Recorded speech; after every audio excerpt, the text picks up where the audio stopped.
Live. This is episode 149 of Tunay na Rider. And we've got Coach MotorClyde, Coach Clyde, and Coach Irwin back on TNR.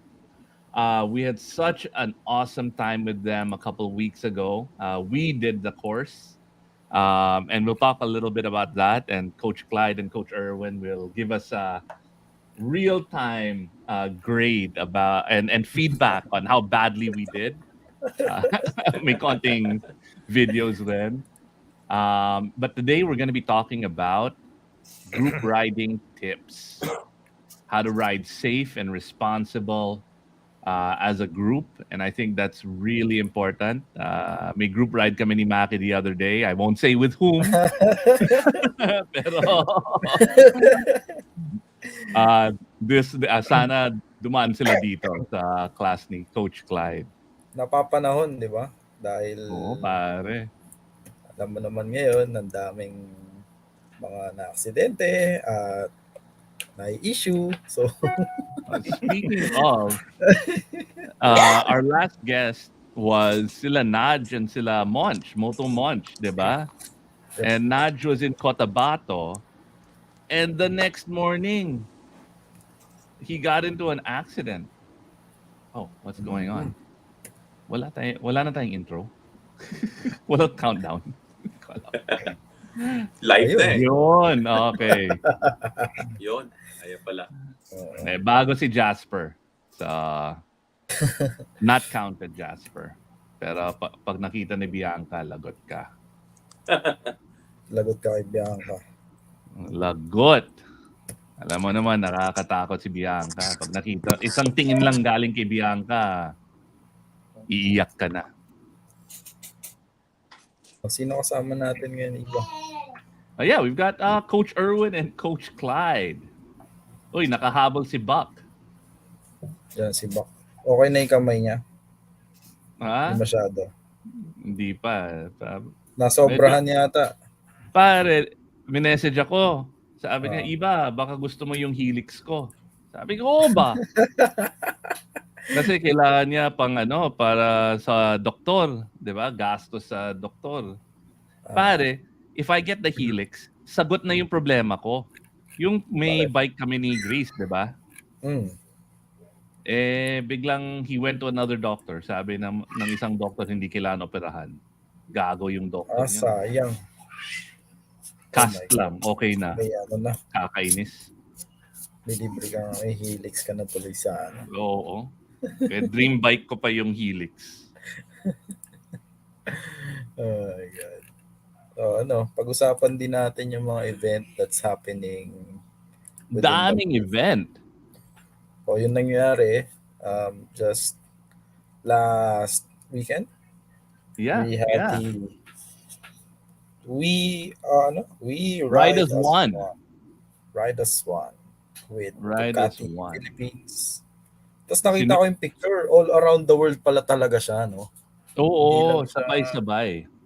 Galing. So parang DGR ng Ducati.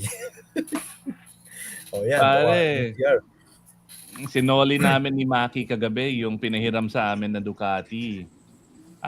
Yung Desert X sa akin. And then yung Monster SV4. So yung Maki, di ba? Hindi, yung 937 plus. Medyo ayaw ko bitawan yung susi. Nandun tayo sa Ducati Manila eh. Hindi, maganda, nagulat ako Kasi surprisingly, yung engine pala ng Monster at ng Desert X is parehas lang.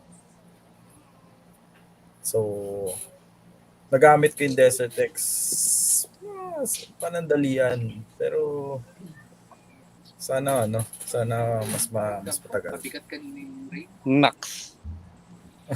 Sarap ng desert. How's the hunting story? Or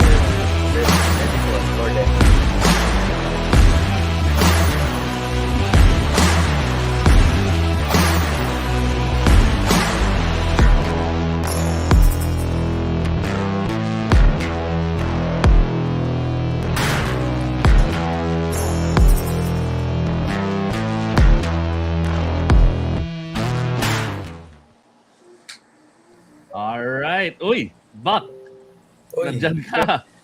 May bagong motor si Ken. Saan? Binili na? Oh, Wow. Ano yan? 790 scalpel. Nagpipirma 890? na. Ano yan? 890, 790. 790? 790. 790. R? Ah. Scalpel. Nice. Kanina. All right. Wait, let's start the show. Si Buck ang gulo eh. Huh? All right, we are with MotorClyde, Coach Clyde and Coach Erwin, and on tonight's episode of Tunay na Rider, we're going to be talking about group riding tips. Thanks, Coach Clyde and Coach Erwin. What's up? Hello, good evening. Oh, yun, may special guest pa, si Bing. Uy, Bing. Yun. Good evening, everyone. Magandang gabi. Good evening, good evening, good evening. So, Buck, Mackie, and myself were with you guys a couple weeks ago, and we went through some training. Actually, I have some video. Let me add to the stream. So baka pwede niyo ikwento what we're doing here, and if you can give us real, honest feedback about our performance and our skills. Coach Clyde. Actually, unang-unang skills dyan, dapat nag-i-smile ka, no? While performing the drills. Hindi yung ginagawa mo yung drills tapos nakasimangot ka. Meaning, you're learning at the same time you're having fun. Yun ang pinaka-importante sa amin dyan. And of course, in a safely manner. So at first, we started to evaluate you. We do the assessment of your balancing. We check how you accelerate and a proper stopping. That is very, very crucial in being a rider. Kasi madali lang magpabilis eh. Ang tanong dyan, how do you stop properly or smoothly? So nakadepende dyan yung mga semplang na inappropriate, lalo na so when you're talking about a heavy bike, it's no longer like the scooter na madali mo siya ma-handle, ma-balance. So you're talking about your body weight plus the weight of the motorcycle itself. So nakita naman namin, initial evaluation, so I was on the first when you take off, and another coach was waiting for you at the other end. And then on the other corner, another coach is doing the filtering. So talagang ang development ng rider is na-filter natin each corner. So na-correct natin. So walang nakakalusot eh. Kasi merong front observation and meron rear observation plus yung side view. Even the proper take of your foot are being observed na meron MotorClyde signature. And then as we go along the process, yes, we did a slalom. And then after that, meron pa ngang one-hand na partida eh. Nahawak pa kayo ng coach. Sandali Wait. May video yan, Coach. may video presentation nun tayo. Show us. Yon, nakahanda talaga siya eh. Synchronize ha. May kasama pang sigaw. May kasama pang iyak. Umiiyak pa. Screaming. Kala ko nag-o-opera. I think enjoy niya yun eh. Nag-i-enjoy yung tao yun. Hey, how do I remove this? Yun. All right. No, I mean seriously, that was I mean the best way to learn is really through a little bit of stress, a little bit of happiness, a little bit of stress, a little bit of happiness. You want to be in between there, and I think me crying while riding showed na me konting stress. Yeah, so how did we do? Coach Clyde, Coach Erwin. Coach Erwin, go. Well, at first, we're very humbled and honored na experienced rider, tunay riders such as you guys really took the time para makinig, para makita what kind of menu do MotorClyde have. So isang magandang simula kasi noon na we started with short briefing and medyo tumagal sa kwentuhan, but nevertheless, we ended up more into demonstration. Nakita din namin, on our humble opinion, that some old habits na not applicable for slow riding, we found some corrections, And thank you, nakikinig naman. Kaya nakuha natin yung mga mahihirap na drills. Uh, well, to be honest, napakabilis ng development agad. So it only shows the tunay na rider gentleman is doing what they're parang yung pinipreach natin is really you're doing it. The safety riding, the discipline, the learnings, and the model na tayo ay sumusunod sa kung anong dapat gawin in the process. So, for me, I can, on the scale of 1 to 10, I can get it at a 8.5 to 9. Something Okay, like wow. I also want to add, no, that the humility to learn is such a big part of it. No, yung kailangan i-park mo, ay, matagal na ako nag-ride. Si Maki, nahirapan doon, ha? Na i-park yung humility niya. And lalo na si Buck. Si Hindi, Buck. Si Buck. Mayayabang, syempre mayayabang tayo. No, I mean, ako, admittedly, I'm not the best rider, but Buck, he also trained, no? And the fact that an experienced rider and an industry professional like Mackie and a coach like Buck are able to be humble and know that they don't know everything and learn from you guys, I think is a big part of it, no? well, May isang coach na sinasabi yung tayo dapat not because we're experienced rider or even as a coaches in other fields. So may tinatawag tayo dyan na proper training attitude. And sabi ni Direk Bing, ang ego isang tabi muna, tanggalin muna sa bilang isang rider na experience, and then mag-undergo ng process ng training. And then once you're done with the training, you add them together, all your experiences, what you have learned, plus the new learnings na nakuha natin. So that will give you a better you, no? Yung bagong result ng iyong combination ng previous skills plus yung newly acquired skills. Hindi naman kami nahirapan kasi unang-una nakikinig kayo kahit may konting pressure na mayroong tawanan, sabi mo alternate nga. But we can convert, and laging sabi ni Coach Erwin na huminga kayo, hinga. Take a pause and hinga. And then do the drill again. Despite na medyo mainit siya, pero nakaya naman lahat. I think yung factor doon, iba, yung special pants mo, no? I love that pants. Oh, Pants those pants are great. Yung parang sexy pants na see-through, di ba? Papakita ko sa next show. Isa OnlyFans page namin, papakita namin 'yan. Parang Pero fishnet pants. Maki, Buck, you guys are experienced riders. I brought it up earlier. What did you guys take away from our course with Coach Erwin and Coach Clyde? Oo, nakamaki. You always have to Oh, have sige. your CR. Una, akala ko madali lang kasi mayabang ako Tapos, nung umiikot na ako ng slalom, tapos ang gamit ko yung clutch lang. Nawala yung yabang ko, pare. How many calls did you get? Alam ko, konti lang.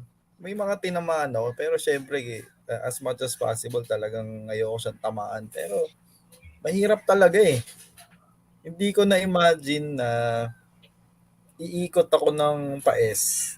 Tapos, friction zone lang ng throttle yung gagamitin. Walang throttle. Tapos, syempre, bumabalanse ka isang kamay lang on your left hand. Talagang iiyak talaga kami. Kasi iba. Kasi iba. Akala ko ako lang. Ako lang yung iba. pinakamaingay. Kasi iba iyak ng iyak. Ako talagang pinipigilan ko lang iyak ko Kasi, yun, that's one. Second is, yung foot brake. I fell in love with the foot brake again. Kasi when I started training, ang unang coach ko kasi talaga si Coach Mel Aquino. And siya yung first na nagturo sa akin na foot brake is your best friend. Dahil sa maraming bagay.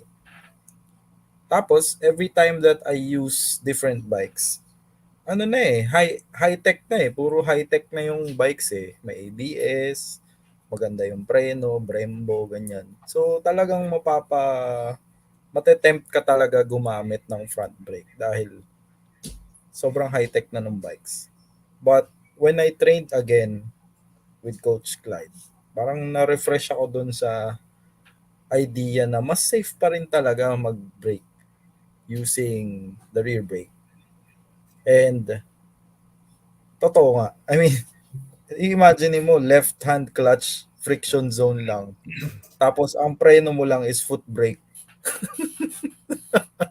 So ang hirap talaga. I mean, ang hirap niyang i-master like yung muscle memory sobrang sobrang kailangan mo talaga siyang pag-isipang mabuti hanggang sa makuha mo siya ng tama. So, yun yung dalawa. Yun yung tapos yung lastly, yung look where you want to go. It's easy to say na look where you want to go, pero pag sinabi ni Coach Clyde, U-turn ka, saka titingin sa likod. Di ba? Look where you want to go. Eh coach, teka lang, U-turn tayo, di ba? Oo. O tingin ka sa likod. Teka lang. Paano gagawin? Di ba? You have to trust trust your coach. Yun. Trust the Na- process. Trust the coach, trust the process, pare. Alam mo, years nila dinevelop yung process na yan eh. Diba? Hindi tayo yung, they've educated 1,000 plus riders in the Philippines alone, no? Yes. So, ako, I agree with you, Maki. Dagdag ko lang. So, rear brake, parang, we all know, well, we don't all know the use of the rear brake, right? But the people who have trained before, like with Coach Mel, but you forget it. You forget because, sometimes we use scooters because we've got modern bikes because, the bike does a lot of the thinking for us. But the other day, nun pa uwi tayo galing sa Ducati, rear brake ako ng rear brake in traffic. And Hindi, totoo. And then I tried the front brake again, the way I'd usually ride, and I realized how much smoother and more in control I was. Rear brake, a little bit of gas gives you a lot of control when you're going slow. And nakalimutan ko yon. And that was a great refresher. The second part, which honestly stressed me out a lot, was when we were all doing it sabay-sabay. Na pare yung agwat natin, mga 6 inches, di ba? Parang Yes. sobrang dikit natin. Tight maneuvering. And again, I'll apologize kasi I made a mistake and then nagiging domino effect, right? So may natumba. and for me, that added pressure helps you learn. And masaya siya. Nakakatuwa panoorin sa video eh. Kasi Coach Erwin had all these great videos of us, which we'll be uploading soon and sharing our thoughts as well. So again, we had an awesome time. I don't know if Buck, are you there? Frankenbuck. Buck, ikaw, you've trained abroad with some of the best trainers in the world. How different is like the training that you did in off-road enduro? How different how different is the training you did with off-road and enduro compared to what we did with Coach Clyde and Coach Erwin? Alam mo, mas madali maintindihan ang instructions pag Tagalog.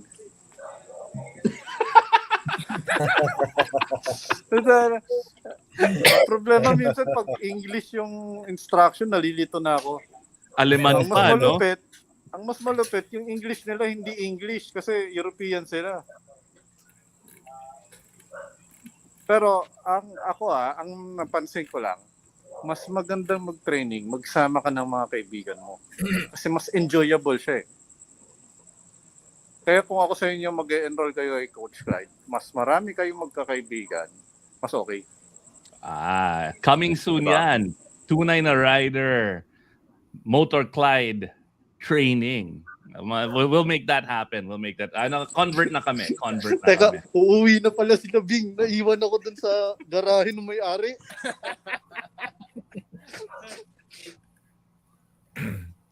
All right. Sige.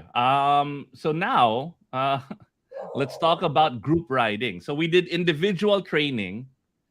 And can you, Coach Erwin or Coach Clyde, can you kind of walk our listeners through the training that we did and how that will plug into the next what we're talking about today, which is group riding. Coach? Nakamute ka, Coach Clyde. Oh, okay. I'm good.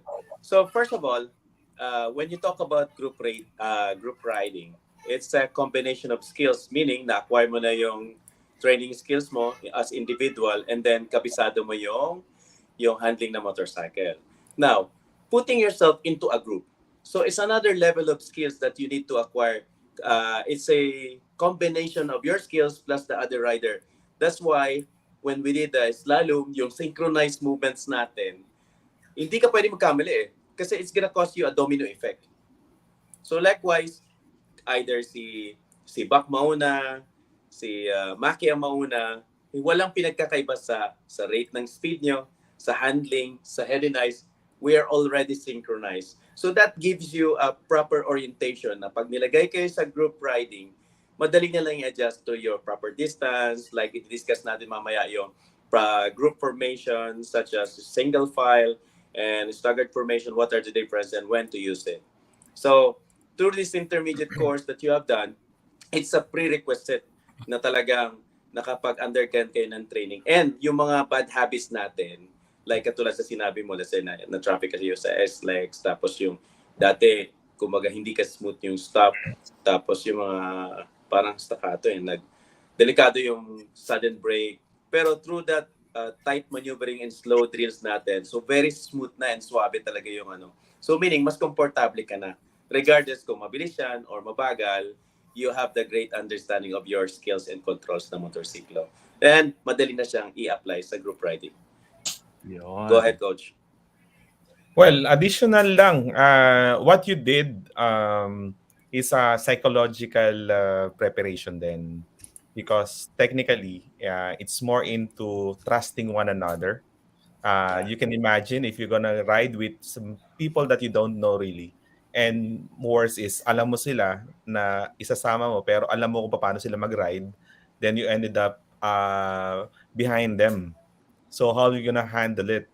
So through this kind of course, yung emergency stopping natin, yung hazard avoidance, yung slalom, at the same time, yung sabihin natin na yung may konti tayong T-turn, binigyan kayo ng bonus kasi I understand na after I left, na-advance bigla kayo. So additional bonus drills. Bonus. So the turn is something that not everybody can do it easily. Kahit sabihin natin, ang naming mga batikan na riders, they went through to that kind of drill. Awa ng Diyos, marami bumagsak na motor. So, you know what I mean. Yes. Bumagsak na motor. So, you know guys what do I mean, because you can feel the movement if your body position is wrong. So technically, everybody. I-add ko na lang siguro yung when it comes to the skills in preparation aside from psychological. You remember, gentlemen, that we started with the proper body position and we focus on balancing techniques na kung ano yung ginagamit from the hips, handlebar, the foot peg. These are the fundamentals na pinofocus talaga namin bago tayo pumunta sa group riding management. Because as what Coach Clyde have said, these are the things na makikita ng road captain or ng spearhead o ng road leader when we are starting to ride. So, makikita natin yan. Ayun lang para may konting suspense yung mga next topic. All right. And okay, we're again incredibly lucky that Coach Irwin and Coach Clyde shared with us uh, their secret manual. Yon. Yun, And no? this is going to be a kind of walkthrough and give some tips on our friends who are listening about group riding, safety, and formation. No? And may konting other things about the mindset, social norms, yung moto ethics, di ba? Yes, Mm. ganda nun. So, Importante yan. Ethics. Coach Clyde, Coach Irwin, baka you can walk us through. Please, I'm gonna start with this is this is not a mini presentation, I can call it. So specifically for Tunay na riders, listeners, and mga kaibigan natin. So group riding, safety, and formation. So sorry, next slide please. Quick introduction lang. Kami po ay nagsimula 6 OFW. So all of us started with Coach Clyde. Coach Clyde, as we all know, he's the only certified Filipino sa Saudi Arabia na pwede magturo ng big bikes, all kinds of motorcycle. Then the story goes with me and all the team members na tinuruan niya, nagpa-certify din sa mga international trainers. Then the story began and we brought the course, the school here in the Philippines in 2021. Next po. Sa mabilis lang, now we are starting to grow. We just recruited some of our shareholders, the owners also to become the coach and assistant coaches. So 10 na po kami ngayon and hopefully si Coach Iba, si Coach Bak, si Coach Makimoto will gonna join us in the future. So Well, ako, I'm interested. Honestly. of course. Oh. Of course. Why not? Kulang ang coaches, to be honest, in the Philippines. So we're gonna tell you what is the plan of MotorClyde that we're planning to have in helping the industry of motorcycle, because meron kami mga plano to have, actually we're doing already the trainers, and we're helping a lot of communities right now to make it more safer on the road. So next slide po. Pag naging coach ako, ititrain ko mga motovloggers.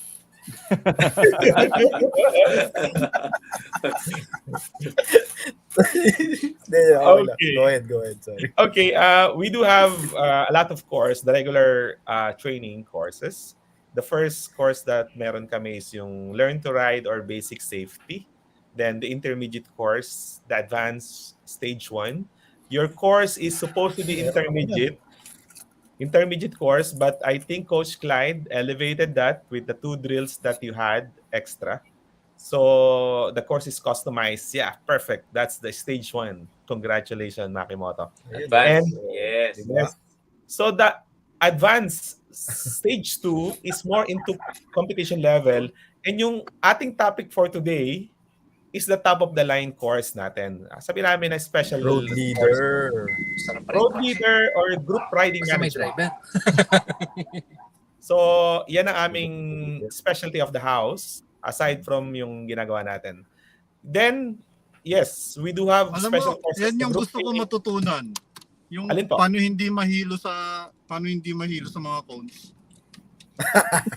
Di ba iba na hilo ka? Yung walk the track pa lang. So sa Shadow advanced drill, po yun. walk Sa through. advanced too.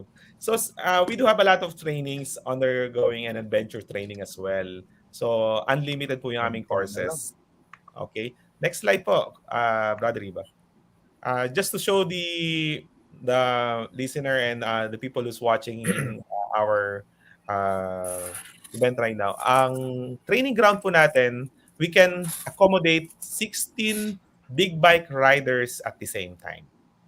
16 po at the same time. That's what we're doing as a capacity naming training track. And sa scooter underbone, we can accommodate 20 riders at the same time. So sabay-sabay po. Pwede namin turuan sa group training. Pero pag Ang ganda individual, ng facility. I was really, really impressed with it was a great place to just hang out, no? Thank you. Yeah. So again, we do have a restaurant on site. So everything can be cooked and ordered kung anong gusto ninyo. So there's no problem with the food and drinks. Everything is available. So next slide po. Customized training program. This is one of our specialty rin. So something that we can do to any group, to any individual after assessing their skills and competency or riding, sabihin natin, riding level, skills level. So from there, we can move what kind of course is applicable for you.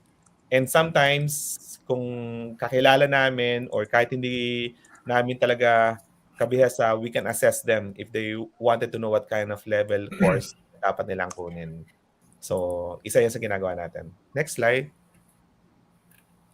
I think this is one of the questions that many people magsisimula si Coach Clyde. Kung bakit tayo nag-ride, especially sa group rides. Coach Clyde. Okay. So, we always put this in mind na tatanungin natin yung sarili natin, why do you ride nga ba? So, first of all, ano yung purpose mo and objective in riding? So, through these guidelines, marami po kaming tinanong na mga different mga corporate riders, mga president CEOs, mga ganon. So, when you ask, why do you ride? Number one, teka, balik tayo. Maki, why do you ride?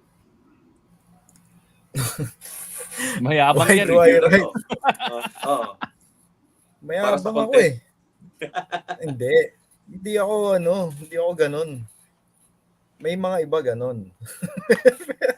Yung iba nga di na nagra-ride para lang magkaroon ng content.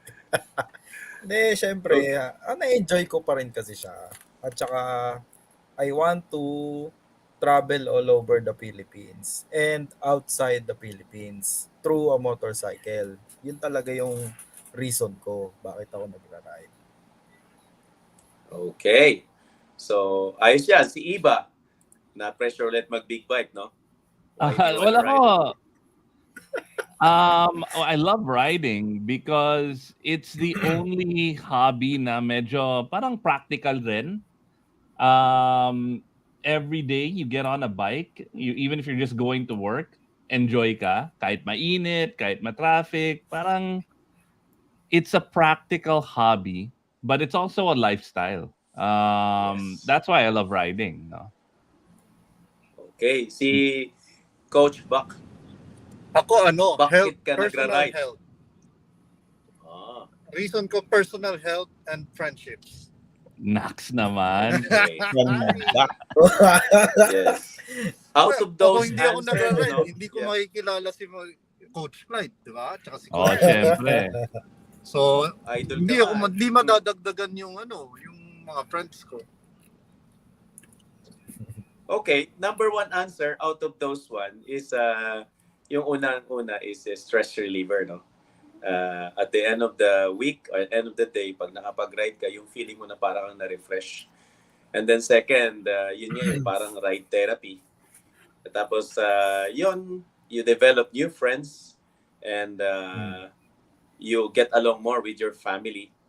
Okay? And you develop new community. And then, yung iba naman, practical mode of transportation, unang-una tipid sa gas and madali tayong makalusot. You got in two wheels compared to the four wheels. So, chances are, madali po tayong maka-reach sa destinations considering the traffic on our community. Okay? So, Coach Erwin, anything we missed? Why do you ride? No, I think that's it. On our majority of since the topic is group training or group riding tips and management, I think most of the people wanted to know is bakit sila nag-ride is because they're carrying now responsibilities. If you have a group or a club, you have to have a real, sabihin natin, proper training ng group. Because riding with a group, handling a group ride is a major responsibility in your shoulder. So nakasalalay ang buhay ng mga kasama mo eh. So technically, maraming reason yan. So if the topic today, just like na ano natin is group ride, I think we have to focus on learning more about management ng pagra-ride. And it's more fun on the group, ika nga. Even sa training, di ba? The more, the better. But it Yeah. comes with a great responsibility. Yun. Yeah. Next So- slide. Yeah. I guess you asked this question to the group, no? Because the group needs to be aligned as to why they Perfect. ride. Yes. There has to be a common vision, right? Correct. Is it friendship? Is it visiting areas? Kung halimbawa lahat kami sinabi namin for the views. Iba rin yun, di ba? Iba na yung alignment. Iba na yung dahilan. Pero at least common yung reason. Yes, yes. Tama. Okay. Related sa group training again, riding etiquette. So technically, kapag inimbitahan ka o nag-invite ka ng group training, so the riding attitude and etiquette has to be there. Number one, hindi ka mangiiwan. Kung nag-organize ka ng Yes. ride, Yun! kung nag-organize ka ng ride at ikaw ang lead rider, I think it's a responsibility na alagaan natin yung invite natin because at the end of the day, they have to go home in one piece. Ang masakit Yes. nga example nito, kung kaibigan mo ang asawa niya at iniwan mo Sa'yo siya sa hahanapin yun. yari ka. Totoo. So, so So, that's may number tanong, one. quick question. Yes. Quick Apo. question lang. Usually ba ang ride leader is supposed to be the best rider in the group? Coach Clyde, yan. Magandang tanong yan, Coach. Actually, kung medyo inaantok ka, wag ka na mag-ride leader. Kasi you're quite tame. Yung mga individualism mo, yung bigla kang magsiswerve, bigla kang raratrat, you can never do that once you are leading the group. So when you talk about the best rider, it should be the tail gunner or the sweeper. Because he can swerve left and right to ensure the safety of the group before overtaking. He got the signal from the lead rider, and then he would block it and make sure na protected yung group to go and overtake. Yes, on the changing lane. And then going back to the slow lane is the full responsibility of the ride leader na mag-speed up para yung iba kasi nag-overtake tapos biglang papunta sa slow lane, kinakakat yung in-overtake ka ng car. Well, in fact, napakahaba ng group ninyo, they will feel offended. So, pag nagpupunta kayo sa slow lane, usually ginagawa is you have to speed up more. And then to the point na nakaka-catch up na yung sweeper, then normal right facing na yan. So, ang sweeper po ang pinaka skillful rider, hindi lang po yung lead rider, yes. Ito si Motobex. Binubuking ka ni May Motobex hinihirit. Maki, Kaya nga, may hinihirit eh. May experience din si Maki. Motobex, here's why Motobex. Motobex is a graduate also of road captainship. So, Yes, Motobex. he's shout out to actually him. so tapos din Kaya, siya ng course na yan. So, So, malinaw na if you feel that you're one of the best rider, stay at the back. Tama ba? I think it will be a sign kung sino yung kasi mahirap din eh. Based on what Coach Clyde is orienting us regularly, everybody has to be the lead rider. So dapat may experience. So how can you read what is the mentality of the road leader kung hindi nag-sweeper ka or nasa tail gunner ka pero hindi mo alam paano mag-lead? So technically, you cannot understand what kind of positioning and strategy ng galaw ng road leader. Kasi may connection yan eh. The road captain or the road leader and the sweeper do have an internal connection lagi. So para nang marunong magbasahan. Kumbaga sa basketball, yung sentro tsaka yung point guard, alam nila mismo. So I think the riding attitude of what we are doing is, and what we are recommending is, the riding attitude of the road leader is to take care of the whole pack. While the riding attitude of the people who's joining the group ride is to follow the protocol of the group. Hindi yung nag-join ka sa group ride, pero sige, kita na lang tayo sa dulo. I'll just go ahead. Bagal mo kasi. No comment.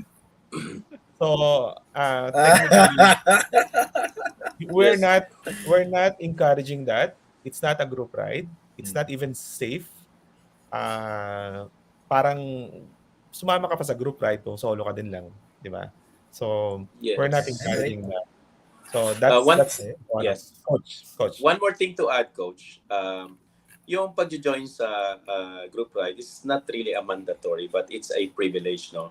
So, if you have this attitude of impatient ka, gusto mo rat-rat, overtaken lahat, yung tipong pag na-overtaken ka, natatouch yung ego mo nasasaktan ka. Si So, Maki what you yun. gonna do? Kaya babanat ka. Even anong motor ay talagang overtaken mo or even a vehicle. So, parang ganun. So, it's a different state na when you travel, we never leave anybody. So, we move as one. We ride as one, ika nga. Tapos, napapakita doon yung riding attitude and discipline when you are in the group. So, napakaganda po. And pagka gumalaw kayo ng synchronized in one formation, you follow the leader and you pass the signal, wow, ang gandang tingnan. Yes. Parang model nga talaga. Yes, coach. And that also shows what kind of group or club you are.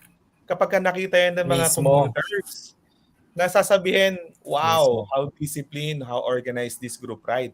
I'm sure hindi lang kayo, palalampasin pa kayo because you're very organized. Hindi kayo nakakasagabal sa kalsada, hindi kayo nakakatakot sa bayan ng mga commuters. I hope many of the clubs, many of the group can do the same thing na at least safe tayo sa kalsada. Hindi natatakot yung mga other commuters. So that's the riding attitude we have. Yes. You have to share the road. If you think that there's an emergency na group kayo, tipong feeling mo na, ay, hindi siya pwede sumingit. You need to remove that mentality. Just give way.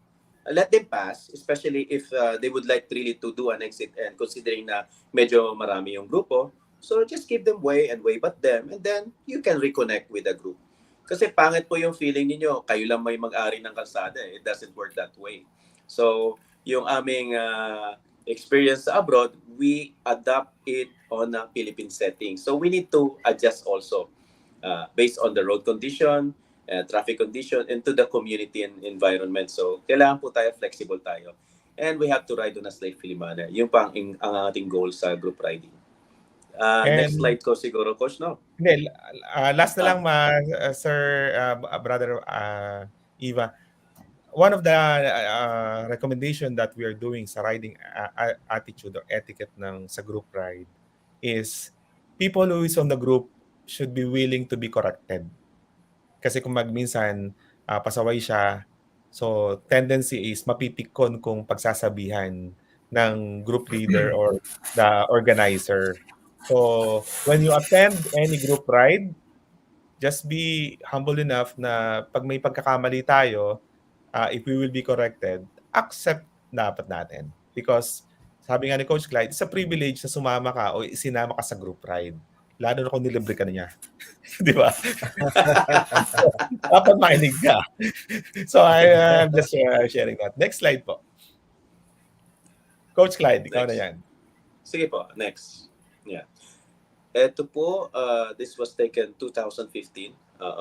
Yung, I think, the fourth Saudi Hug Rally, which was done in the northern part of Jeddah. Ayun, ako po yung nagli-lead dyan sa isang twisties. No? We were handling many riders, maybe around 20 or 30. Kasi pag rally po, we were divided into 5 or 6 groups and maraming nag-attend. So you really need to manage the group in a safely manner. May mga protocol din po kasi ang mga formation na ipapakita natin sa next slide. Yun. So, we'll start with the staggered formation. Ano po yung staggered formation? Well, you need to perform staggered formation. Ang unang reason po dyan, to keep the pack closer. Yung feeling na hindi naman yung sobrang haba. And then if the road will allow you to do so you can manage, medyo wide siya, so you can manage to do at a staggered formation. And you have to consider the blind spot. Yung rider sa unahan mo, as you can see, the first rider and the third, the distance will be approximately 2 seconds. No? In between yung nasa right, yung tinatawag na second rider, which is 1 second. So, ibig sabihin, kung may road hazard sa kalsada niya, meron siyang room to swerve to the left and go back to his formation. Kaya, naka-staggered formation siya. However, nakalagay dito, when the road will allow you to do so and for a better view of the rider. Yung first rider, he can observe on his right side mirror, nakikita niya po yung helmet ng next rider, yung second rider. And sa second rider, makikita naman yun, his left side mirror, nakikita niya po yung third rider. To ensure na wala po siya sa formation ng blind spot. Kasi pag nawala po siya sa mirror, ibig sabihin, possible na nandun siya sa blind spot. So you never change lane without looking on your shoulder left and right. So isa po yun sa mga tip. So clear na po ba yung staggered formation? Meron pong next slide. So Single file. Sa single file naman po, when it is a small road, whenever the road has a hazard, so normally in two-way, so kailangan mo mag-single file. Minsan, pag mag-overtake po tayo on a vehicle, kailangan po naka-single file kayo. Especially when you are overtaking a long vehicle or a truck or a bus. You need to overtake one at a time. Hindi po pwedeng nag-gate tail kayo or nagtutukan dahil pag kumabig po ang truck, hindi na kayo, wala na kayong room for the safe maneuver. Kasi natutukan kayo ni diba, number 1 si Iba, second si Bak, tumutok si Bak, or next din si Maki, magdo-domino effect yan. Nagkatutukan. So kailangan, you need to overtake one at a time. And you get the attention of the rider, or the driver of the truck or the vehicle. Mahirap You may talaga press your horn, nagtututukan. wave at them. Yeah, para at least aware sila na there is a small vehicle na nag-overtake. Kasi maraming blind spot po yung truck especially for a long vehicle and a trailer. So, yun po, pag may hazard, tapos whenever you would like to turn to the left, to the right, and make a U-turn or a circle, and in preparation for parking. So, you need to prepare, put yourself into single file formation. So, one line po siya, tapos ang distance for each biker will be 2 seconds. May nagtanong sa amin, Coach, paano kung 140 o 160 ang takbo namin? Kailangan 2 seconds pa rin. I think that question is really practical. You cannot add 2 seconds kasi kailangan mo ng longer kasi yung braking power or how efficient is your brake and your skills, pangit din po yun kasi split seconds pa, mabunggo mo na siya. So, nagiging extended din po yung ating distance based on that scenario. Coach, Yes po. meron ng question. Saan ba dapat overtake? Sa kaliwa o sa shoulder? Okay. Kung nasa UK po kayo, Japan, Malaysia, or Thailand, pwede pong mag-overtake sa right. Okay? But Pagka since saan po? nandito tayo sa ibang Right. countries. Sa ibang country, right, pwede. Sa ibang Yes po. country. Yes po. Right Pero, hand. Pagka left-hand case-to-case drive, basis, you would expect that there is a hazard coming kasi that's not the appropriate way to overtake. No? Dapat left side po tayo, lalo na dito sa Pilipinas. Paano Left kung side, emergency okay. biglang nag-swerve or nagpunta pagka may malfunction yung sasakyan, same lang. syempre, or they would like to stop, biglang kakabig sa kanan. Paano kung mabilis din yung nasa kanan, may blind spot, natamaan. So yun yung mga Ayun. scenario na you expect. Eto naman, kung mag-overtake ka sa sa right side, you have to accept the consequences and anytime be ready for it. You need to anticipate. Kasi unang-una, it's not appropriate to overtake on the right side. Okay? And then you cannot overspeed. Coach, may Ngayon, comment? Yes po. Pag nagbusina ka, dapat daw sa kanan ka papasok. Pag nagbusina sa likod. Hindi naman po, case-to-case basis. Kung safe ka ba, gawin mo. Otherwise, it's a big responsibilities. Yes po. Okay. Yun po yung yung proper yung ating Kasi riding also, kaya nga tinawag may riding etiquette na dapat lagi kang nasa safe side. Hindi ko sinasabi na bawal mag-overtake ka, but make sure you need to have the precaution. Kung nag-overtake ka sa right, we have a certain reason for that. But be very, very careful kasi delikado. Kaya nga, bawal pong mag-overtake sa right side. Coach, So, left yes, sir. dapat. klaro Yes, ko po. lang, in group riding formation, hindi po nag-overtake ka ng bawat isa. So, you'll be given a number Yes. where you stand at hindi mo pa siya din lampasan. Because it's very danger na kapag ka number 3 ka, tapos medyo na-feel mo mabagal yung number 2, lalampasan mo, lalo na kung may turning left or turning right or runabout. It's a total danger yon pag group ride. Pero coach, tama po 'yon. Pero may exception. If you think that the rider in front of you is creating a hazardous maneuver sa unahan mo, it is rightful to overtake him. Kasi nagiging hazard niya sa harap and just give a courtesy na mag-wave ka sa kanya, bumusina ka na ituturo mo na gusto mo doon ka sa harap, then he would acknowledge na doon ka. Kasi kung nakikita mo na pasaway siya sa harapan mo, mas delikado yon sa part mo. So better overtake ka, wave ka lang sa kanya na doon ka pupesto. So pwede naman po yun. Paano kung Brothers. halimbawa si Maki may camera and then kailangan niya mag-overtake ng 100 motor para maganda yung kuha niya sa akin. Okay lang naman yun, di ba? Kasi ang dami kong magandang shots. Kasi si Maki, overtake niya 100 bikes. And then pagdating ko, Lupit, no? steady na si Maki. Okay lang kilala yun. kilala naman si Maki ng lahat na lagi siya Hindi, ganito yan. nagtutuhog. Before, So okay hindi lang. kasi ganito yan. Pag may group ride, Hindi magpapaalam ako ako. nagreklamo, Maki, ah. Hindi, alam ko yun. Sabi ko, bago tayo umalis, magpapaalam ako sa group rider, sa group leader, at saka sa mga sa tail gunner at sa sweeper na magsushoot ako. So, may tendencies na talagang tatahi ka talaga sa buong grupo to catch up with the Pero, alam nila. They have to know. They have to know your purpose. 2 thumbs up. Tama po yan. Kasi during the briefing, they would identify you as a marshal or photographer or a stunt rider. We don't know. Basta at least may abiso. Yung tipong hindi nasusurpresa sa iyo yung mga ibang members of the pack na bigla ka nang susulpot ng bilis. Tapos, hindi nila alam kung ano yung purpose mo. So, ang tanong, Maki, once you have overtaken them, saan ka na naman po pwesto? Panalagpasan mo sila. Maghahanap ako ng sobrang usually I go mas malayo mga 2 or 3 kilometers pa eh. So hanap ako ng spot doon and then doon ko sila kukunan. Depende kung ano yung magandang angle ng kalsada or ng terrain. Malayo, hindi yung sobrang lapit.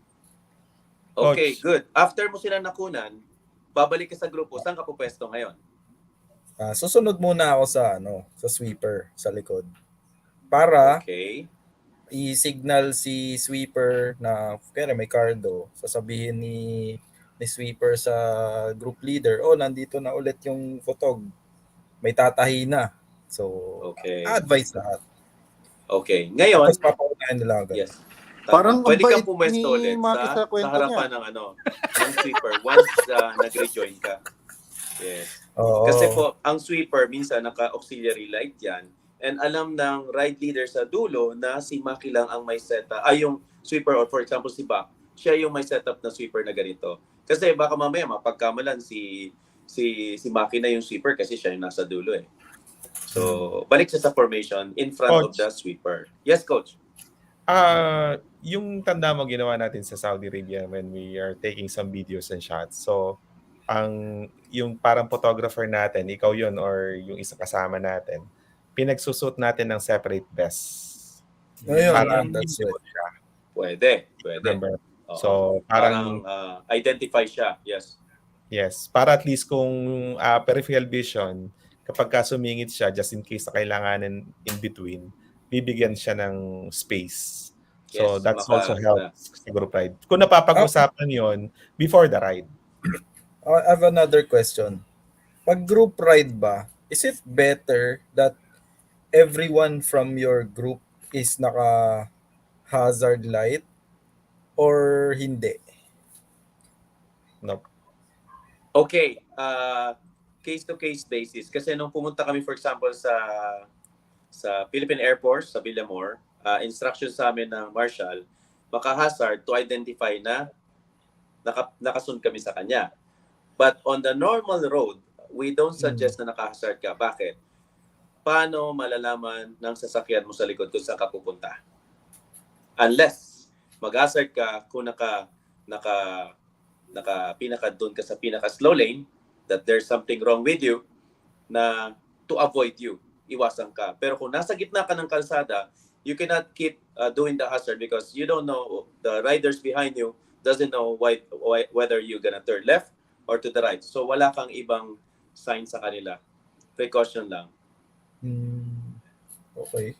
Paano kung kung naka-blinker at saka naka-wang-wang? Okay lang ba yun sa group ride? Unless na-deputize po kayo, authorize po kayo ng ating law enforcement, tapos meron po tayong permit, nag-escort kayo, lalo na on a long ride, yes. So make sure po na authority po kayo. Yeah. Pero- Otherwise, kung a normal civilian, mahirap po yun kasi pinagbabawal po natin sa batas. Pero kung may Correct. connection, okay lang. Okay. So, malinaw. Malinaw. Brother Iba and gentlemen, yung iba pong mga nakakasama namin sa group ride before is totally different from today. Kasi before, Coach Clyde, if you can remember, hindi uso sa atin na may skala or communicator. Lahat tayo ay Yes. old school. Kaya yung sinasabi niya kanina, tinuturo na gusto ko dyan, wala tayong comms before. Nauso lang yan, lately na, di ba? Next slide po siguro, no? Tingnan natin kung may hand signal dyan. Yan. Ito naman pala. Parade. Yung- Parade. Yung parade formation, and we also do this once you are on the full stop, nasa stoplight. So, kailangan ninyo mag side by side or parade formation para mas makompress natin ang ating group na hindi naman sobrang haba. Kasi in respect sa kalsada, minsan sobrang traffic na haba ninyo eh. Try to compress, and this way also, mapiprevent ninyo yung ibang mga motorsiklo na sisingitan ng iyong grupo. Tama po ba? The rest of the formation kanina, pag sobra naman kayong stretch, you are inviting other vehicle to join your group. So, that compromises the safety of the group as well. So, kailangan observe niyo yung proper distance. So, ito naman parade formation, usually natakbo kayo ng mga 15, 20, or not more than 30 kilometers an hour. And kailangan yung skills po ninyo, hindi pwedeng sinatawag na kamote na nagpasaway, biglang kumabig, nasagi mo yung isang rider. So, kailangan po, ingat na ingat po tayo, and skillful rider din po kayo. Yon. So, Coach, during pwedeng example motorcade, tayo, huge pa. Coach Yes, Clyde? Pwede nating example na meron tayong mga lately na turuan na akala nila hindi kaya. You remember the Philippine Air Force sa Lucena kila Colonel Edmond, and yung sa Yes. Philippine Air Force din na nag-road captain. So beautiful to see kung paano gawin yung parade formation na nag-SWIB. Yung ginawa po ninyo na nag-SWIB, yung parang Pero dalawa sila yung sa loob dalawahan. ng Dalawa sa loob. Imagine. Wow. Synchronize po talaga. So, yung inner, dahan-dahan, yung outer, mabilis. Yung outer naman, magiging inner, mabilis naman yung inner kanina kasi kailangan pantay-pantay sila. So, yung skills ng isa, skills ng dalawa. So, hindi lang Gusto ko yung dalawa gawin na yun. yun. We're gonna do that. On your next training, yes. We're gonna Shout be out, doing Coach. that soon. Coach, Yes, po. shout out na sa mga Philippine Air Force na ating Yes po, mga mabuhay po kayo. buhay po kayo. Pagpupugay po sa inyo lahat. Wow. Sila ating Colonel Johnson, Colonel Gupit, Yes po. mga namumuno sa ating mga group riders ng Philippine Air Force. Yes po. And very disciplined po sila ha. Bawal silang mag-ride na walang vest sa loob ng kampo. Ino-observe po nila yan. At saka make sure po, either may jacket sila or merong elbow pads and knee pads po. Talagang priority po yan ang safety. So yun. And kagandahan nila, may training sila tapos they have a safety card to make sure na competent po ang isang rider sa kanila. And syempre, bawal po uminom. Yun. Pag nalaman na Tama, uminom tama. ka, tapos nag-ride ka, pag may nangyaring aksidente, wala po kayong benefits. Ayun. Wow. Yes po. That's how they are disciplined and strict about sa safety ng isang rider. Kaya nga, tunay na rider, kailangan safe rider. Correct. All Okay right. po. Next slide siguro po. Okay, yan ang explanation ng distance, no? 2 seconds. For example, may poste, you need to count 1,001, 1,002. So, yun po yung ating distansya. Na estimate lang po yan. Next slide, Brother Iba. Yun. Formation. Guwapo. Yan. Yan yung formation, yung una, ride leader. Kailangan po medyo left center siya. Lalo na kung hindi pa uso yung mga panahon ng comms. So, ang sweeper naman, nagkakaroon po sila ng eye-to-eye contact na ang sweeper ay nasa gitna. Tapos itong mga the rest of the pack rider, kailangan they have to give way. Na medyo i-full side nila, na open yung gitna, where the sweeper can see the ride leader. Ngayon, pag nag-blink ang ride leader ng isa o dalawa, tapos pumunta siya sa pinaka-left side, ibig sabihin, it's a sign for the sweeper that he is planning to overtake, no? So the sweeper will go out to ensure na walang mag-overtake na sasakyan para yung ride leader papasok muna and the rest of the pack will follow. Pag hindi lumabas ang sweeper, ibig sabihin nakikita ng rider sa likod na hindi safe. So hindi lalabas si ride leader. Okay? Pag nauna naman si sweeper, tapos hindi gumagalaw ang ride leader within 5 seconds or more than 10 seconds, the sweeper should go back to his line formation. Why? Kasi baka nagbago yung isip yung ride leader, may nakikita siya na mas maganda pang option na no need to overtake. So, ganun po yan. Ngayon, kung ang ride leader pumunta naman sa pinaka-right side, aligning the second rider, ibig sabihin, the sweeper should clear na wala ding pwede siya mag-block kasi magra-right turn siya. So, may mga galawan po yan. Galing. Yes po. Kailangan po, ang ride leader at saka sweeper, kailangan synchronized and meron po silang tinatawag na riding chemistry. Magkabisado po ang kanilang galawan. Ang Yes. galing. Dapat parang magkapatid. That's too much pressure for me. Si Maki na lang at si Bak yung ride leader. Yung sleeper sa gitna na lang ako. Talaga, ride leader. Ang galing ang galing. Ngayon ko lang nalaman yan Opo. And then, ginagawa naman po kasi yan, before we ride out, may tinatawag po tayong safety briefing. So, ako, for example, si Bak, siya ang leader for the day. So, he will introduce himself and as a ride leader and then the destination. And he will introduce his crew member. Like, Iba is gonna be the marshal. There's gonna be, Maki will be the sweeper for today. And you need to identify each rider on the group para magkakakilanlan. And make sure na sasabihin niyo, ang destination ng ride na ito, papunta tayong Tagaytay. Malay mo, nag-meet kayo doon sa gasolinan, may ibang grupo din, papunta pa lang Marilake. Di, nagkagulo na, nahiwalay. So, importante po yun sa briefing. You have to mention identify yourself as the team leader or ride leader and identify your members and then introduce mo yung mga kasama sa group para mas ma-feel nila na at home sila or they belong to one group and family. So, at ease ba? Tapos, you're gonna mention the cruising speed. Consider the safety gear. Everything is on the proper safety gear. Tapos, check po the smallest tank among the group and i-mention ninyo kung saan po yung next stop. Yes! Kasi unfair naman sa maliit na tank. For example, isang motor na katulad ng 48, naka-peanut tank. So, Correct. Ilan ang capacity niya compared sa mga malalaking cruiser or ibang malalaking motor. So, kaya ang capacity is mas malaki ang tanke. So, the smallest tank should be considered. And always come in a full tank and an empty bladder. Tapos, darating kayo sa briefing, sa meetup, kailangan ang ride leader or officers, they have to come 30 minutes before the meetup. Hindi yung kung kailan paalis na, saka ka lang o-order ng kape, tapos ikaw lang nag-antay. Parang, hindi po pwede because of you na antala yung ibang grupo. So, you need to be considerate din, di ba? Sobrang familiar ako dyan. Maraming responsibility talaga. Maraming responsibility. It's not just all fun. Coach, Yes. Coach, Identify i-add lang before yes, we Coach. move. We also recommend that the road leader assign numbers sa mga riders. Kung sino number 2, number 3, number 4. So para familiar sila lagi sa sequential.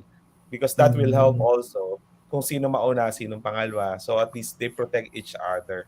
And finally, kahit na may comms, kasi hindi lahat may comms, pinapractice pa rin yung hand signals. If there's a hazard on the left, hazard on the right, if there's some problem on the motorcycle, lalo na kung walang comms, at least we know how to make the hand signals. Kasi I old think school it's pa on rin the na- coming slide, Coach. We can Okay, Coach. Go ahead, check Coach. on the next slide. Ayan naman po ang single file. Ayan ang inovertaken ata ni Maki, mahigit 100. Oo, ganyan. Oo. Hindi, Yan. 85 yata 85, yung 85. pinakamalaki. Okay. Ngayon naman, kung may kasalubong ka, huwag ka mag-counterflow. You can insert anywhere on the group. Just give them a sign kasi identify naman yung best mo or bilang ika as photographer or a marshal. So, for safety, you can insert and then you can continue once na-clear na siya.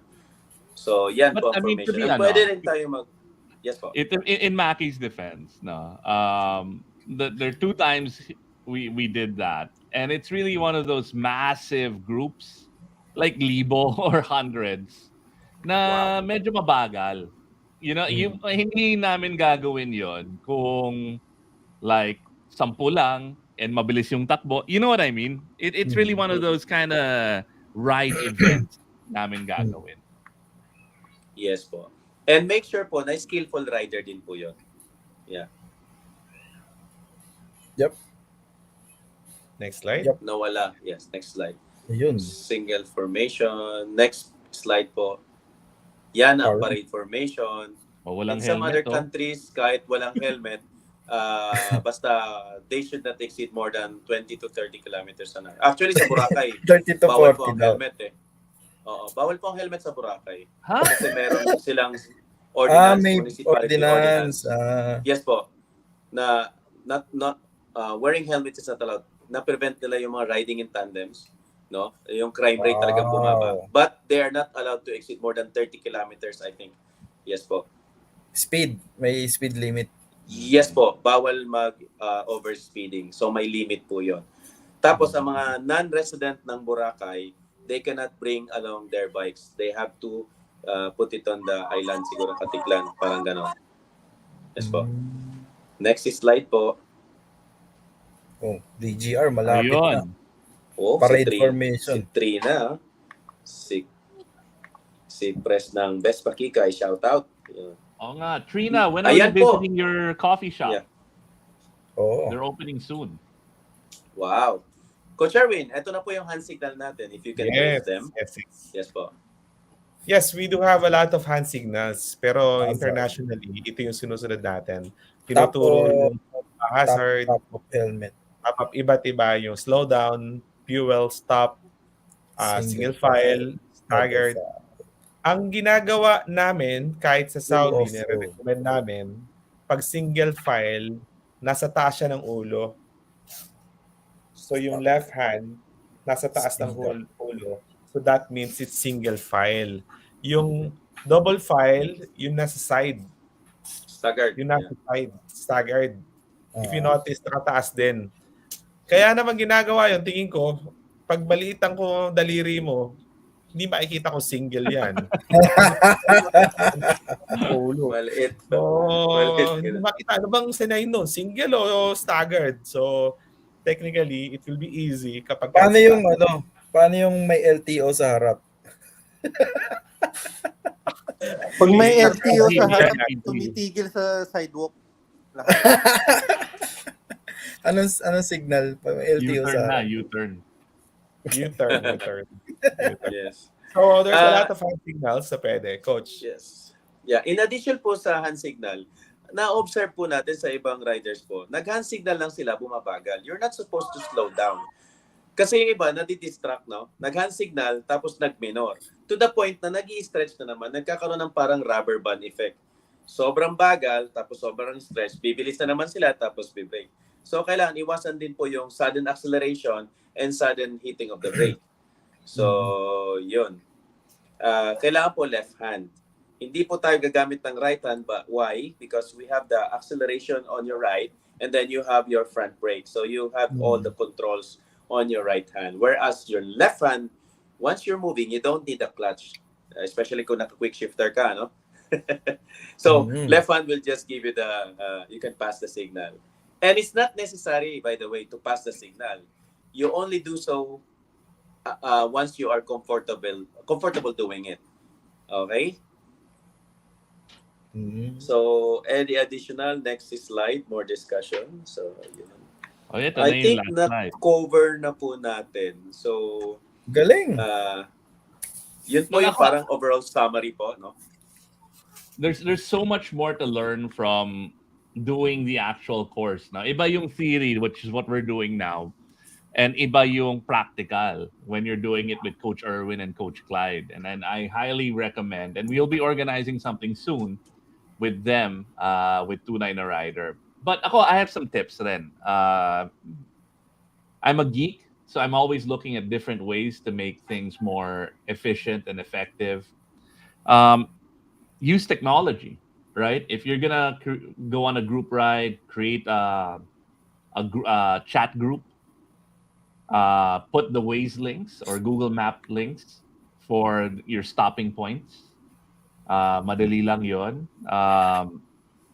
If possible, if not everybody has a cardo, you can actually create like small groups where one person and two people without a cardo can use it. And if kung may cardo ka, huwag ka naman mag-karaoke, di ba? Or kung mag-shota kayo, Huwag ka, kung huwag ka mag-asawa, puro chismis eh. o three na. At how? Huwag kayo mag-away habang nag-work sa long ride, di ba? Pwede naman may setting yan na private group. Yun. Ako, those are my tips for long rides. No? And ang laking bagay talaga yung cardo. Like, Maki, Aris, myself, and Buck when we're on long rides, when we did the Negros one. Sa Laking Cebu. bagay nun. Oo. We were able to communicate, magpipicture tayo dito. May problema dyan. Walang masyadong hand signals. Yeah. That's still good. I mean, hindi lahat kasi may com eh, di ba? So, what if mag-lowbat or, di ba, mawala yung signal. So, important pa rin yung hand signals para sa akin. Na, Of course, the old kasi school. iba kasi hindi nila alam ano yung ganun, di ba? So, minsan, you have to know the Discuss po yan basics. sa ride safety briefing. Kaya po, karamihan po sa nagkakamote dyan, yung mga late na, tapos antok pa or may hangover. So, we would recommend that joining a group ride or even if not a group ride, kailangan po you have enough sleep. Kasi po, you're compromising your safety and others also. So, you have to consider that. Galing. Ayun, may mga nagtanong po, importante po siguro to. Sabi niya, Coach, paano po yung mga nag-group ride na humahawik ng kalsada tapos nag-counterflow pa? Okay lang po ba yun? So in my humble opinion, if they are authorized or deputized or in case of an emergency, they can do so as long as not violating the law or hurting other riders or vehicle, yung mga commuters din sa kalsada. Kasi if there's an urgency, you can do so, but you are liable. You're responsible for your act. Especially kung may nadamay na ibang tao or may nasaktan. So, you make sure you take full responsibilities of your action. Kaya po ang pagiging ride leader po, ang buhay ng isa't isa nakasalalay sa inyo. Tapos, you make sure that you are an experienced rider and hindi po kayong agresibo to the point na nako-compromise yung safety ng others sa kalsada at saka yung sa grupo. So it's a big responsibilities po and make sure that you are fully disciplined. Yun po ang nakikita namin dyan. Yun naman ang kailangan ng bansa natin disiplina. At magbigayan, meron din po, di ba? So in general, applicable yun. Si Henorio, bakit yung mga nag-group ride dito sa amin sa Cavite, Patagaytay, sinasakop na yung kali? Oh my God. I don't know. Depends on the group. I mean, kaya we have to invest on mga ganitong klaseng training, di ba? Lalo na sa group ride kasi it will practice yung disiplina. Di ba? Hindi porke marami kayo or magaganda yung bike, sa inyo yung kalsada, di ba? So, I think it's important to be courteous and, di ba? Huwag masyadong mayabang, katulad di ba? Okay, wait. Actually, before, we're going a little bit long, but I have a question for everyone here, and especially Coach Clyde and Coach Erwin. You have a different perspective.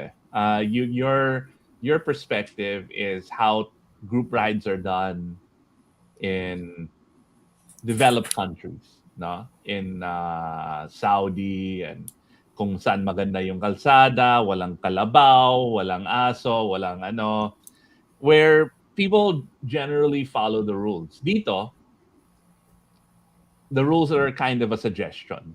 Right? Kung walang nakatingin, Sa bahala ka na. BGC, maraming nagpa-follow the rules. Oo. What are the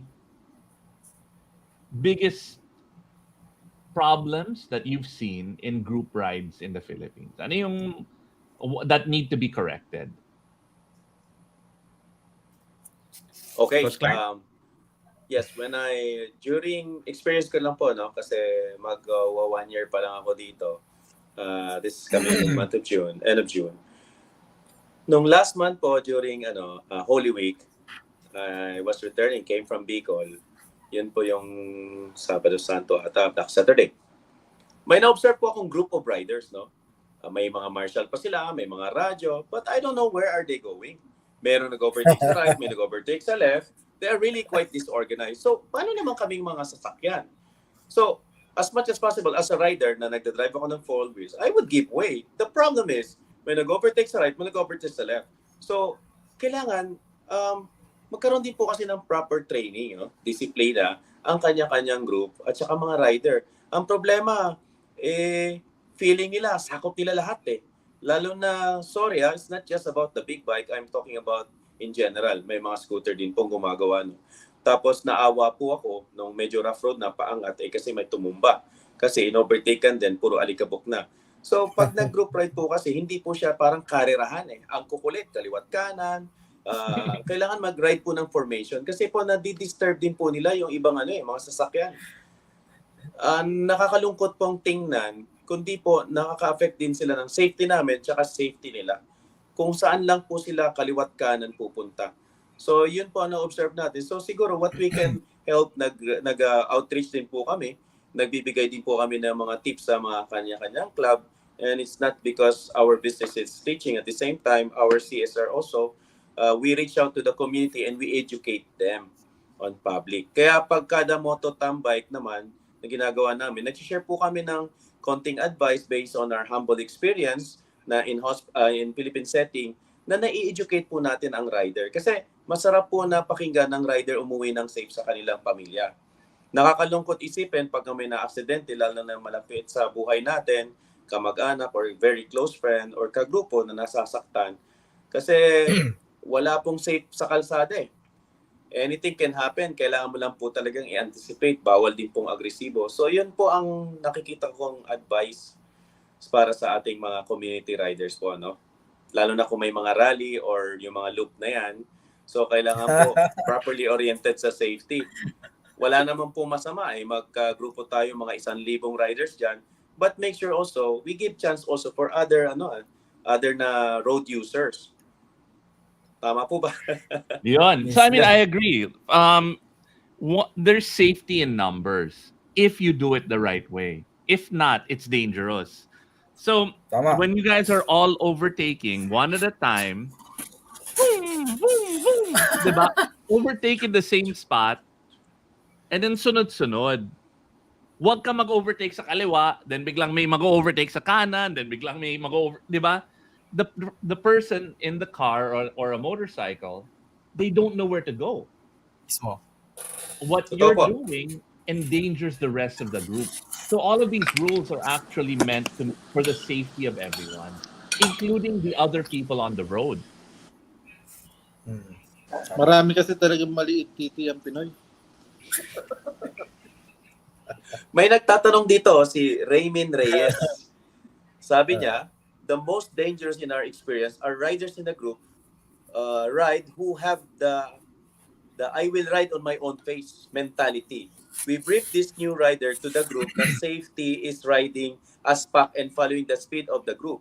And yes, hand signal pa rin kahit may motocoms na dahil hindi lahat meron. I agree din po doon.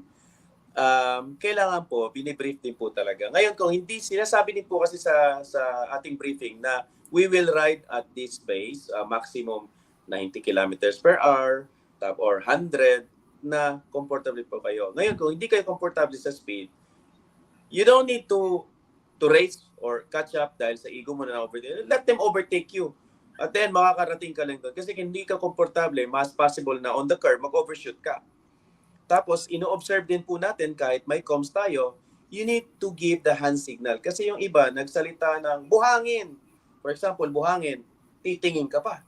Pero kung nag-signal ka na hazard or nag-sign ka ng slow or slow down na signal, that would give them an idea. Kasi yung pagsigaw mo buhangin, magpapanik ang kapwa mo rider eh. Hahanap pa siya ng buhangin. Pero kung sinabi ng ride leader nyo na just slow down, tinuro yung hazard sa left and right, kasi po, karamihan po sa na-aksidente because of overspeeding eh. And lack of focus on the road. Yun lang po yun. Mm-mm. Agree.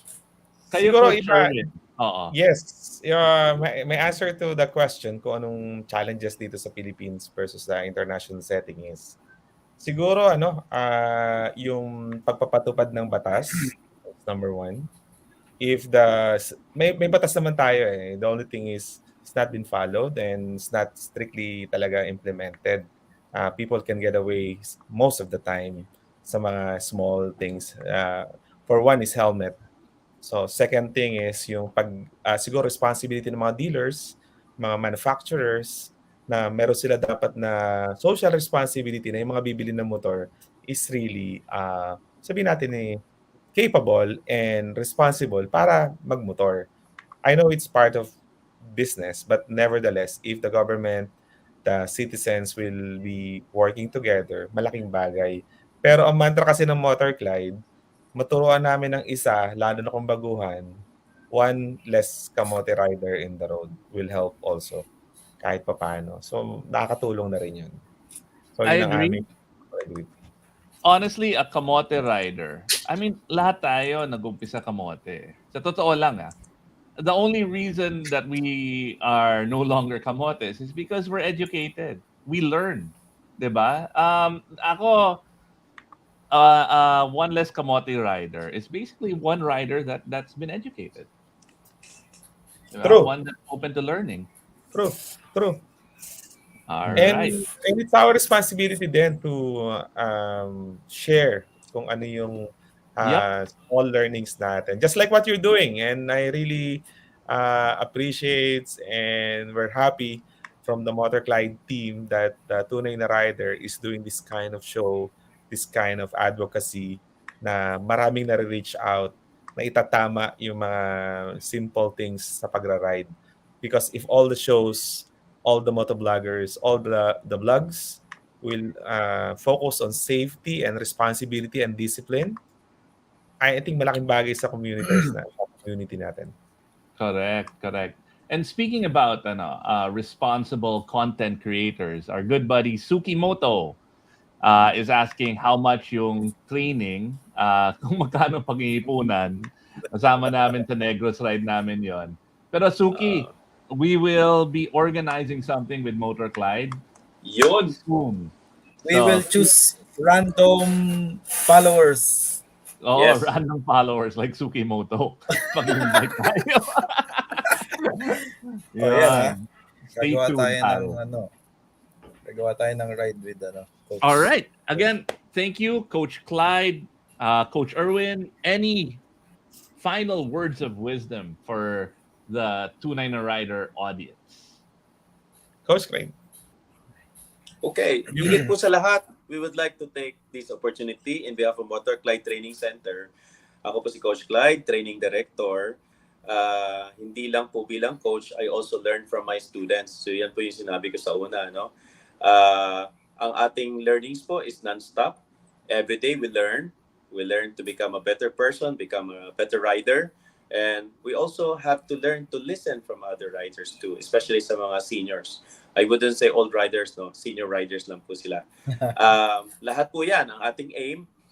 Tatlo po kasi ang pagmumotor, tatlong reason, purposes. So it could be either your daily commute, ginagamit ninyo po sa negosyo, at saka leisure and hobby. So sa amin po, ginagawa po namin tatlong combination. At the end of the day, kailangan po lagi po tayong safe and well-disciplined rider. Maraming salamat po.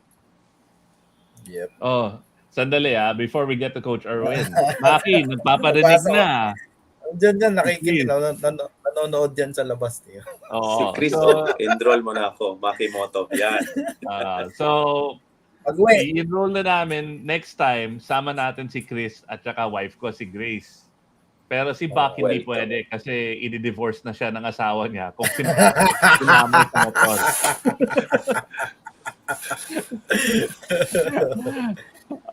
All right. Sige, Sino Coach si Coach Erwin. Erwin? Yes, first of all, thank you very much for having us. Again, it's our great honor na makasama uli namin kayo. Shout out sa mga coaches ng MotorClyde. Shout out din sa lahat ng mga naging trainees namin. We're inviting each and everyone to follow our page, MotorClyde Training Center. You will see all the informations about MotorClyde. Looking forward sa Tunay na Rider Group Training Program. It will be Yes. fun and exciting.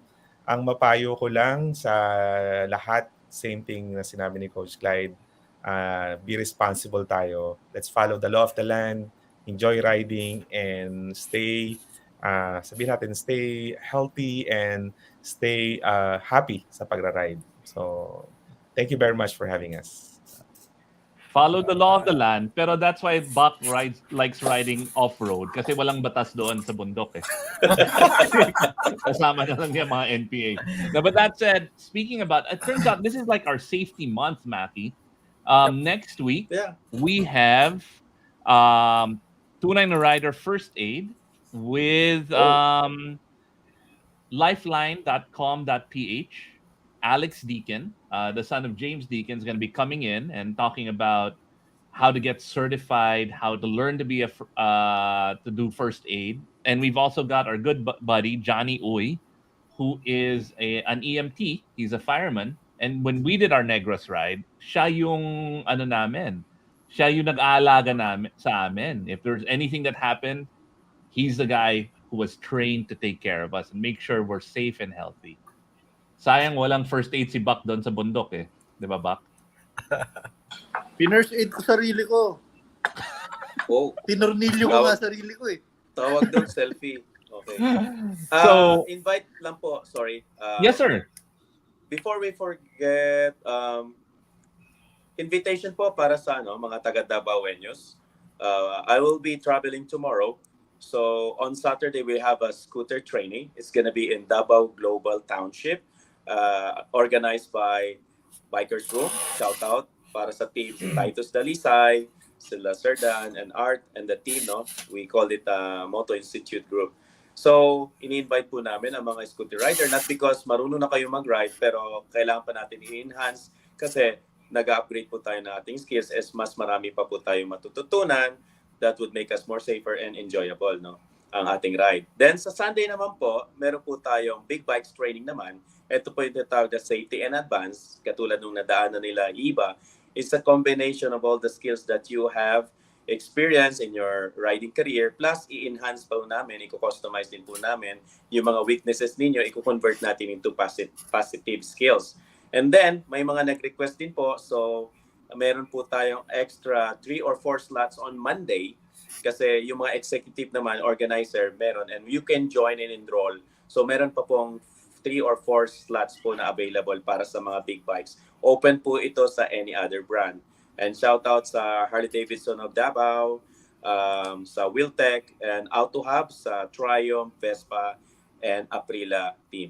Thank you. Thank you so much. Yan. And see you soon. So for our friends in Davao, we'll post the details on the 29 Rider Facebook page, so you can follow and check out and meet Coach Clyde. Kayo lang, Coach Clyde, o kasama si Coach Erwin? Ako lang po, We at have saka an yung isang activity. coach natin, si Coach Ron. Yeah. We have an Alright. activity Saturday, so we have a group training also, celebrity edition. Uy, ba't hindi kami kasama doon? VIP celebrity edition kayo eh. No, I'm just kidding. All right. Again, thank you so much, Coach Clyde, Coach Erwin. And see you when we train again. Of course, looking See you forward. soon, yes. Take us out, Jasper. Uy, Bimol. I want that helmet. Ganda. All right. Thank you, Coach Clyde. Thank you, Coach Erwin. Parang nalungkot ako, Tapos na ating segment. Ang bilis. Maraming salamat po. The other thing, bilis, diba? sa mga group rides pala, what we do all the time is I'm a chill rider. And then some people, they want to ride faster. And if it's a large enough group, we kind of split up the group, diba? So people ride at their own pace. So like 5 to 10 will be in the slow group, may 5 to 10 sa fast group. And they still follow the same rules. Pero malaking bagay din is that pacing, no? No. Correct.